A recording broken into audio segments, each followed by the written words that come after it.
किनारे से निकलना चाहते हैं, प्रश्नों से बचना चाहते हैं, समाधान करने की उनकी सोच, चिंतन और क्षमता ही नहीं है, वो लोगों को मूर्ख बनाकर अपना उल्लू सीधा कर रहे हैं। बिल्कुल भाई, मेरी बात से आप सहमत हैं? नहीं बिल्कुल भाई साहब, 100%। चलिए, तो डॉक्टर अभिषेक मिश्रा जी, आपका वो ऐप का क्या हुआ, पोर्टल का क्या हुआ? भाई साहब, ये सावरकर सेना के उस कार्यक्रम में थोड़ा सा व्यस्तता थी। ये बहुत राष्ट्रहित का मुद्दा है। इसमें अब मैं एक काम करता हूं, ऐप को आपको जिम्मेवारी से थोड़े समय के लिए उसको राहत देते हुए, जिस पोर्टल की अपन बात कर रहे हैं उस पोर्टल की जिम्मेवारी आप ले लीजिए। चलिए, मैंने ली साहब। चलिए, पोर्टल की जिम्मेदारी करते हैं। क्योंकि उससे क्या है कि हम लोगों को राहत दिला पाएंगे और हम खुद एक्सपोज नहीं होंगे। हमें किसी कार्यालय का चक्कर नहीं लगाना है। बहुत सुंदर भाई साहब। एक समय ऐसा आएगा कि आपका जो है, जो स्टेशनरी पहुंचेगी थाने में, घबराहट आ जाएगी। सर आप इस बात को, मुझे नहीं मालूम है कि मैंने अपने शब्दों में उसे चित्रित है। मैं तो जुडिशियली काम ही कर रहा हूँ सर, मैं रह चुका हूँ, तो आपकी इस वक्तव्य को मैं ये समझ रहा हूँ कोई अमृत वचन है ये, और ये अमृत वचन भारत के हर नागरिक को सुनना चाहिए। ये बहुत अच्छी बात है। मैं तो चलिए डीजीपी साहब, मैं तो आपके इसी मंतव्य को लेके कहता हूँ कि कहाँ से कबूतर नहीं, कहाँ से कानून पढ़ा है भारत सरकार, और कहाँ से सरोता नहीं, कहाँ से संविधान पढ़ाना शुरू कर दे भारत सरकार। तो साहब आप ये समझ लो एक देवतुल्य मिल गए, और साहब जो जैसे हैं वो वैसे हैं, लेकिन आप हमारे लिए साक्षात भोलेनाथ से कम नहीं है। सावन का महीना है और इस संगठन को हम पूरे भारत तक ले जाएंगे, आप बिल्कुल चिंता नहीं करो। भारत के 140 करोड़ आदमी जानेंगे कि मैथिली शरण भाई साहब हैं कौन, वीर सावरकर सेना के मार्गदर्शक कौन है, मैथिली जी भाई साहब। अपने आप ये दुनिया जानेगी भाई साहब, मेरा प्रॉमिस है आपसे।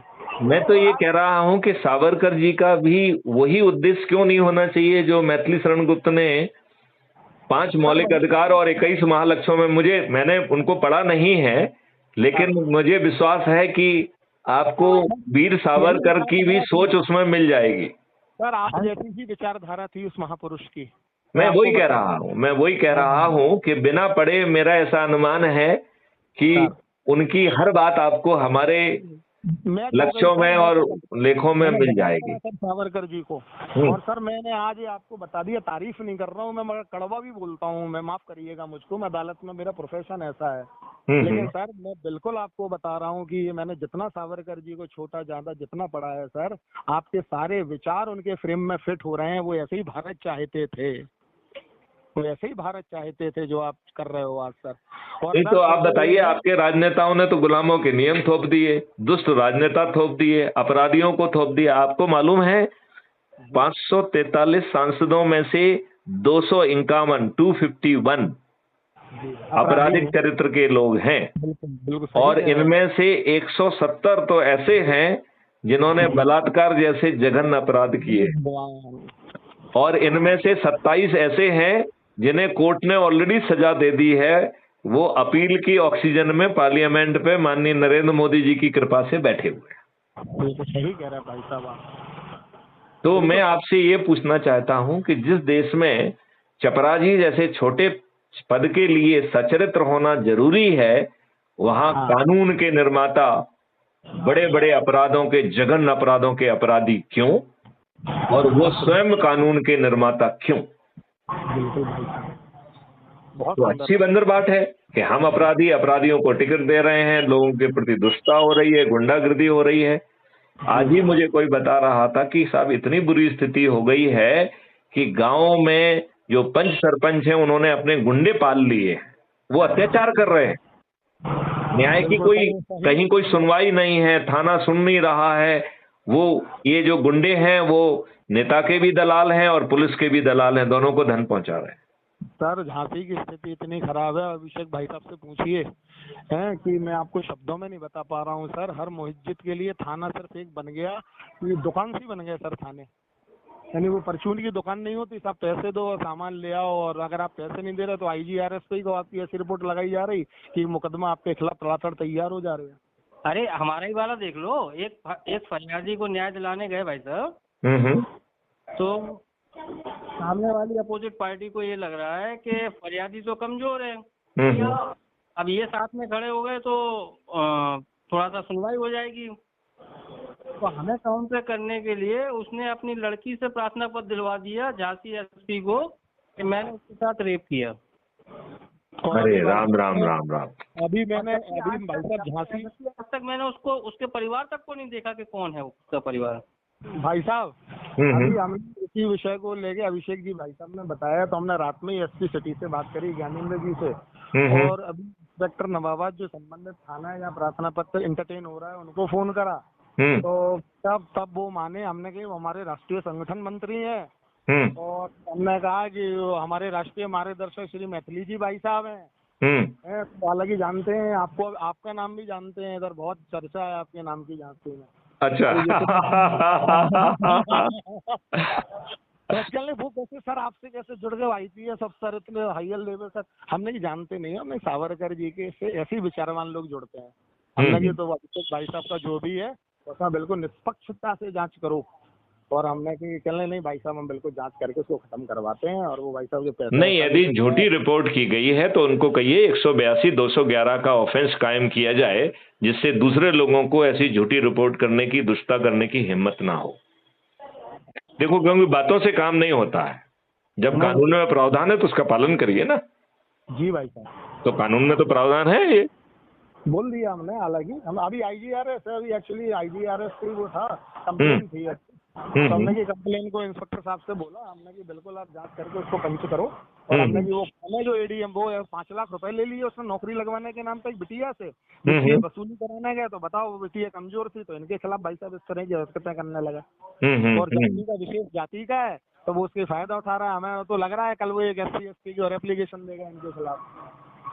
अरे बड़ा गंदा चल रहा है भाई साहब, क्या बताएं, ये तो समझ में नहीं आ रहा। लेकिन अब आशा की किरण आप लग रहे हो। इसलिए मैं कह रहा हूं कि जो अपराध मुक्त भारत में पुलिस और न्यायिक व्यवस्था कैसी होगी उसे सुन लीजिए, पढ़ लीजिए, और फिर एक अच्छा सा संकल्प लेके लग जाइए इसमें। चंद दिनों में 100 करोड़ हो जाएंगे, सत्ता का ताज भी आपके सिर पर होगा, और महापरिवर्तित व्यवस्था भी आपको मिल जाएगी। भाई साहब भारत माता के चरणों की शपथ ली है कि मैं विलीन होऊंगा आपके चरणों में, और ये सावरकर सेना हमेशा चिरकाल तक रहेगी। आपकी फोटो लगेगी, अभिषेक जी भाई साहब की लगेगी, और भी जो अच्छे लोग हैं उनकी लगेगी, लेकिन मुझे तो भाई साहब विलीन होना है बस भारत माता के चरणों में। कुछ नहीं चाहिए, ना पद, ना कद, ना पैसा, ना नाम, ना फेम, कुछ नहीं चाहिए मैथिली जी भाई साहब। आज आपसे भी मेरा, आप बहुत अच्छे व्यक्ति हैं, लेकिन हमारे उसमें जब आप इस समय भिड़ेंगे तो संभावना रहेगी कि आप देश के प्रधानमंत्री भी बन सकेंगे। नहीं भाई साहब नहीं, आप जैसा व्यक्तित्व बने तो भाई साहब जरूर जनता का भला। देखिए, इसमें तो वो बनेगा जो अधिक से अधिक लोगों को जोड़ेगा, तो इसमें तो मैं ही फेरबदल नहीं कर सकता हूँ ना। नियम तो मैंने बनाए हैं ना। नहीं बिल्कुल, पारदर्शिता जो है ऐप के माध्यम से स्थापित तो मैंने की है, तो मैंने अपने हाथ में कोई अधिकार ही नहीं रखे हैं, और उस अधिकारों को रखना नहीं है। नहीं तो वही तो शिक्षा मैंने ले ली आपसे जी। नहीं, मुझे मेरे हाथ में कुछ रहना ही नहीं है, ना मेरे कुछ करना है। अब करने वाले सब आप लोग हो भाई साहब, लेकिन मैं तो आपका जो अपराध मुक्त भारत है, हमारी भारत माता की, यही सबसे बड़ी सेवा है। और आपको मैं एक बार फिर से डॉक्यूमेंट भेजता हूँ, आप उन सब की जो है ना ढेर सारी प्रतियां जो है ना करा लीजिए, छोटे छोटे हैं वो। आप, हमारी जिम्मेदारी है। अब अभिषेक भाई साहब के जितने दायित्व में सब मेरे ऊपर ट्रांसफर हो गए आपसे अभी हाल से।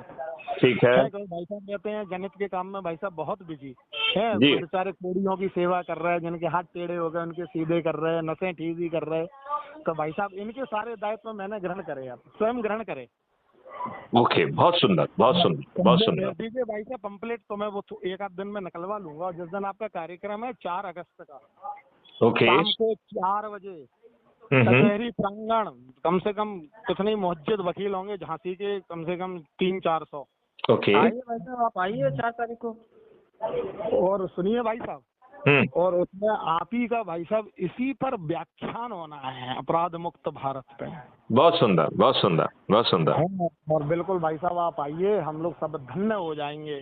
सब लोग ये कह रहे हैं कि शर्मा जी कहाँ तुम, गंगू तेली कहाँ राजा भोज, अरे क्यों ऐसे ख्वाब देखते हो? डीजी साहब ने वो लोग वाग है, सब दुनिया है, विरोधी भी है, हाँ तो हाँ सावरकर सेना की विपरीत जलने वाले लोग भी हैं। हाँ हाँ हमने की चिंता मत करो, हमने गई और मैथिली जी भाई साहब से मेरी बात हो गई है, उन्होंने कह दिया तुम जब बुलाओगे मैं भारत माता के लिए तब आ जाऊंगा।